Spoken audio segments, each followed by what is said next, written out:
So is anybody happy with what's going on in downtown Seattle with the Chaz and the Chop? It's more of the loony left. It's absolutely ridiculous. We have to have law and order in this state, and I will be the law and order governor. I guarantee it.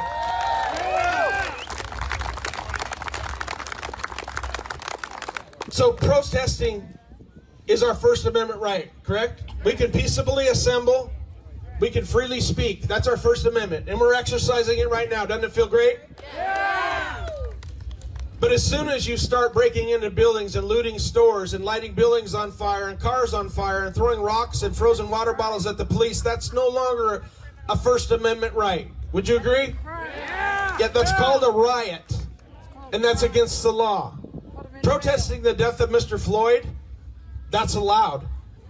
Well, from the video that I saw, the police officer killed that man by putting his knee on his neck and holding him down there for 8 to 10 minutes. That's against the law. That's called murder. And protesting that is allowed. But as soon as it turns violent, that is not. And I want to remind everyone, the good police officers arrested the bad ones and put them in jail. The left wants to paint all police officers as racist killers. That's absolutely unacceptable. Defunding the police is absolutely ridiculous. We can't put up with that. The left wants to divide us all the time.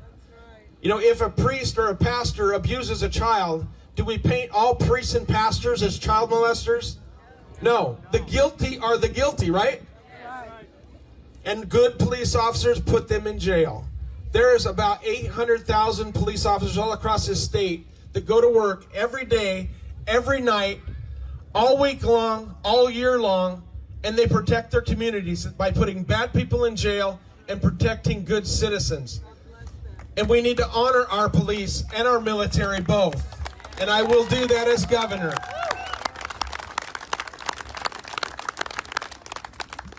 So when things started getting out of control in Seattle, the local law enforcement, the state patrol called for backup. They called for the National Guard.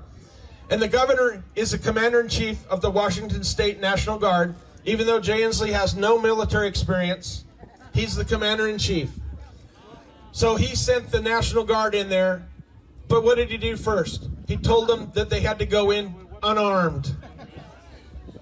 You never, ever send our young men and women into harm's way without the means to protect themselves, other people, or buildings, right? Yeah. That's what they're going in there for. Yeah. They're going in there as a show of force, and they should have gone in there to shut it down and help the local law enforcement arrest the criminals. But what did they do? They pulled them back out and they tried to negotiate with them. We do not negotiate with foreign terrorists. We do not negotiate, well, we shouldn't negotiate with domestic terrorists either. And that's what they were. They were terrorizing that neighborhood. There's businesses down there. There's people that live there. That's people's homes. And they were terrorizing that whole neighborhood. But they backed out, gave up a precinct, and tried to negotiate with them. I'm sorry, it's easy to pick on Jay Inslee, isn't it?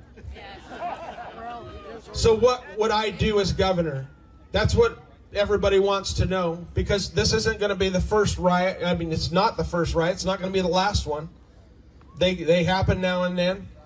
So what I would do as governor is, as soon as things started getting out of hand, I would have spun up the National Guard and had them staged close to where the violence is starting to happen, with the means to protect themselves and other people.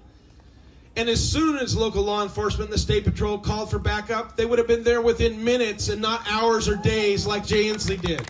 Yeah.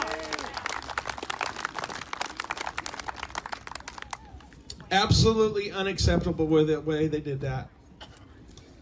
And now it's a total mess. But that's the loony left, right? That's the way they do things.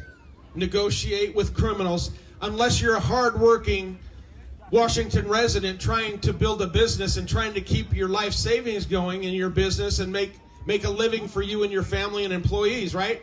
Then they come down on you hard. $10,000 fine for not following Jay Inslee's edicts. It's ridiculous. Absolutely unacceptable.